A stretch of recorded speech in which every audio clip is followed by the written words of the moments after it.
Cinderella is more or less the same story that we know for the first half of the movie. And then, of course, the second half is when all the characters have to come face to face with the consequences of their actions.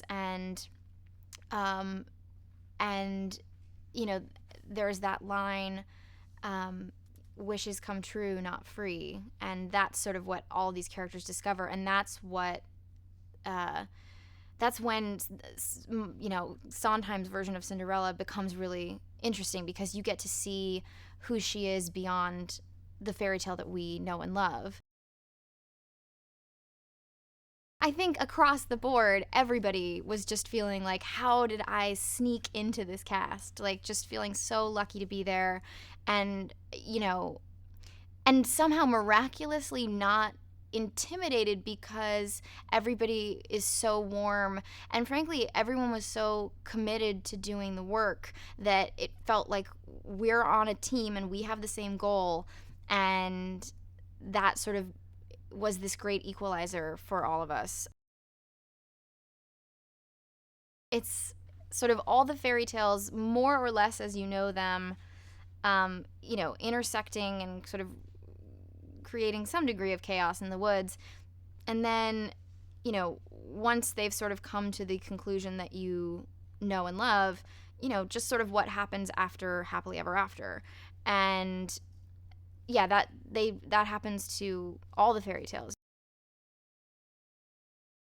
I certainly get the sense that it's like more about the fact that you can't navigate the unknown. You can't, like, if you walked a path the next day, like, something would be different and you'd get lost along the way. But that's because the woods are about being courageous and traveling into something that you're afraid of.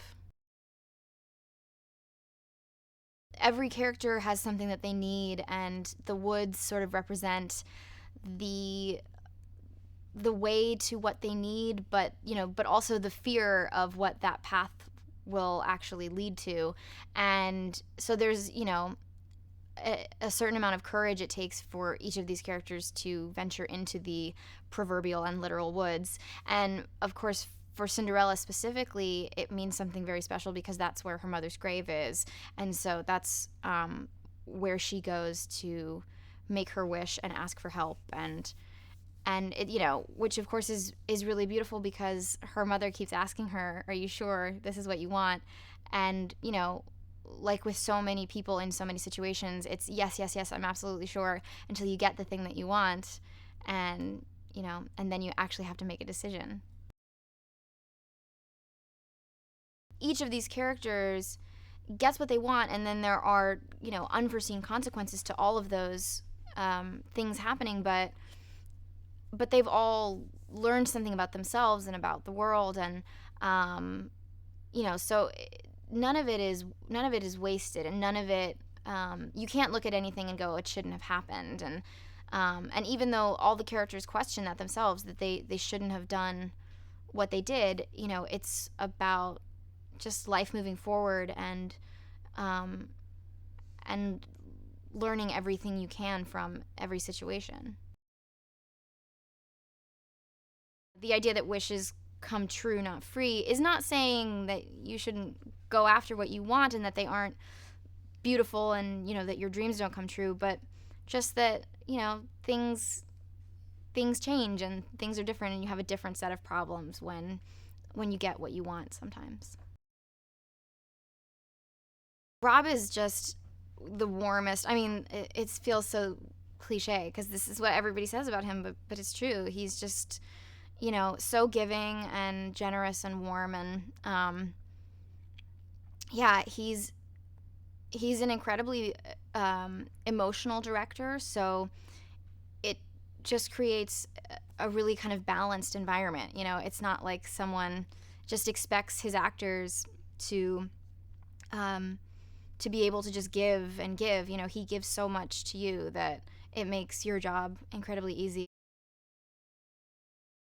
He updated it to be in the present tense, which for people like me who knew the song well, it's like a little bit of a weird thing to wrap your brain around when you're used to the other lyrics. But it was great to be, well, great and terrifying to be in the recording studio and have Steve and Sondheim just kind of knock on the door in between takes and hand you like freshly scribbled new lyrics to Steps of the Palace. It felt like, Jesus, like history is being made here. You're writing new lyrics for the movie version of Into the Woods, and I'm just singing them. I don't know what's happening right now. This is incredible. Nice is different than good is such a great line, and it's a theme that is sort of recurring. And in Last Midnight, you're so nice. You're not good. You're not bad. You're just nice. And yeah, it's sort of about everybody thinks of themselves as the good guy, and we just want what we want, and when we get it, great, I'm a good guy.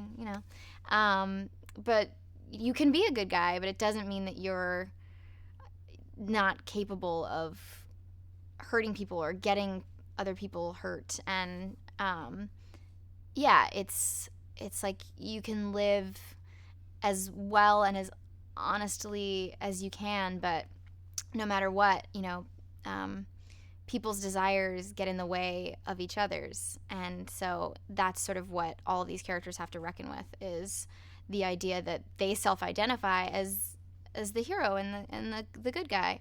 But yeah, but being nice doesn't mean that everything's going well for everybody else.